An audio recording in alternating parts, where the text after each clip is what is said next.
terkenal yang hanya tinggal ataupun menguasai wilayah-wilayah angker tertentu di Indonesia. Tentu saja beserta sedikit latar belakang dari masing-masing hantu. Yang pertama adalah si manis jembatan Ancol. Nama aslinya adalah Mariam, gadis bunga desa cantik yang hidup pada era 60-an. Latar belakang kematiannya bermula ketika dia mencoba mempertahankan kehormatannya saat akan diperkosa oleh beberapa pemuda, sehingga dia terjatuh dan mati di sekitar jembatan Ancol. Arwahnya lalu penasaran dan bergentayangan di sana.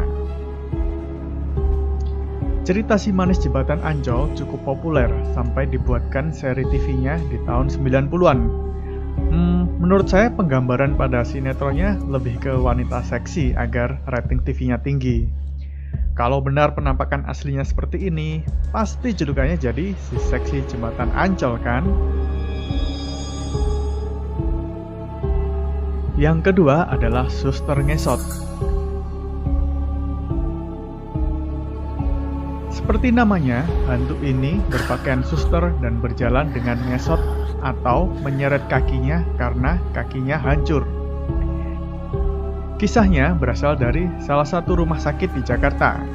Dikisahkan bahwa seorang suster yang jaga malam diperkosa secara brutal oleh dokter jaga.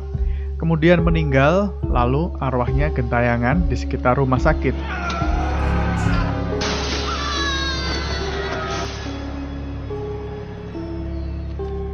Rumornya juga kalau ketemu suster ngesot, badan akan terasa kaku karena ketakutan dan nggak bisa jalan sampai dia lewat dan hilang.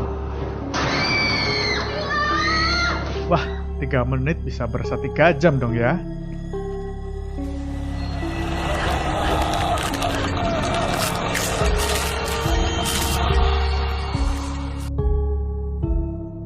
Nah, dan yang ketiga masih seputar suster, dan kali ini datang dari kotaku Surabaya.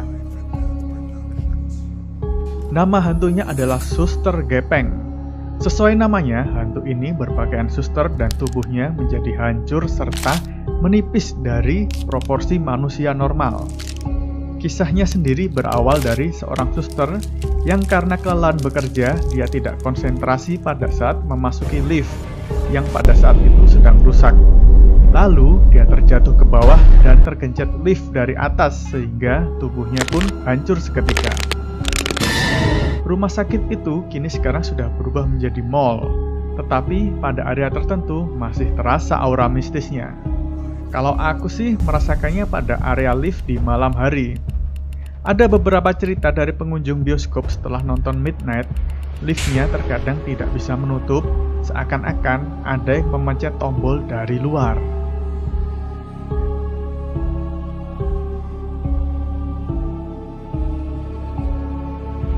Oke, selanjutnya adalah Pastur Buntung TPU Jeruk Purut. Hantu kali ini berupa penampakan laki-laki dengan seragam pastur hitam tanpa kepala.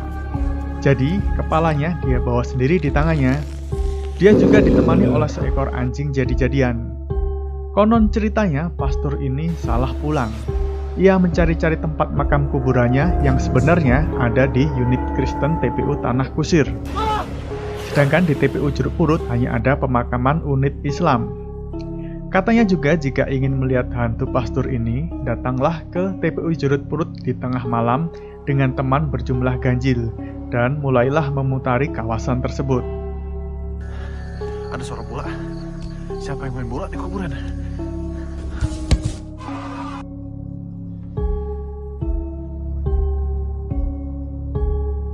Untuk hantu kelima ada Kuntilanak Merah Terowongan Casablanca. Penampakan hantu ini adalah seorang wanita menyeramkan berbaju warna merah dan berambut panjang yang katanya sering terlihat berdiri di sekitar terowongan, melayang ataupun merangkak di langit-langitnya.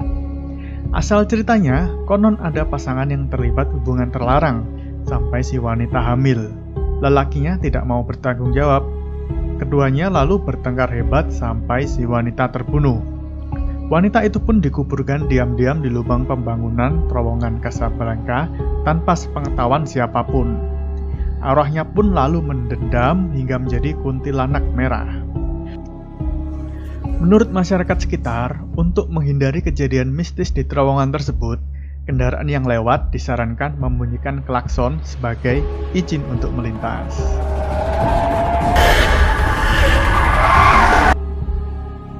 Sebelum kita ke sosok makhluk terakhir, ada beberapa tempat angker terkenal yang hantunya tidak saya gambarkan, karena tampilan dan karakter hantu-hantunya sendiri kurang begitu menonjol, seperti kereta hantu Manggarai,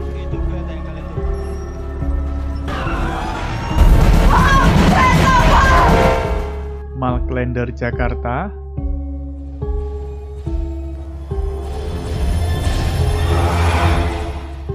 Rumah Hantu Darmo Surabaya,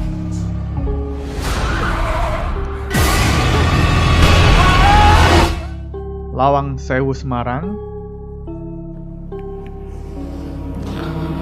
Mas tolong mas.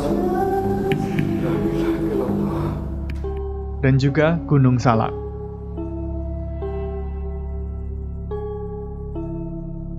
Dan inilah yang terakhir, juga mungkin paling melegenda sejak lama, Ratu Laut Selatan Nyi Roro Kidul.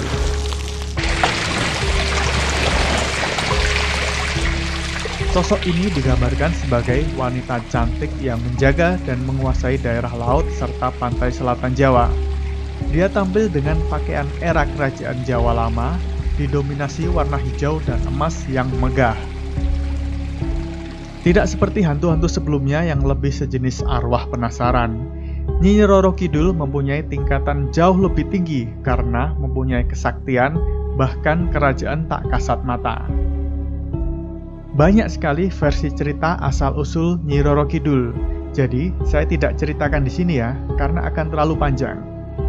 Oh ya, kabarnya kalau kalian bermain ke pantai selatan ini, dianjurkan tidak memakai pakaian berwarna hijau, karena bisa hilang ditelan ombak dan dibawa ke kerajaan Nyi Roro Kidul.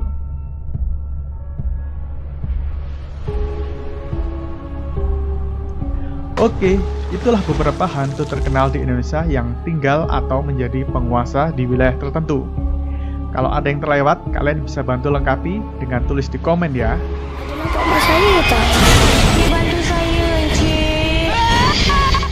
Dan terakhir, ada temanku yang ingin ikut beri pesan nih.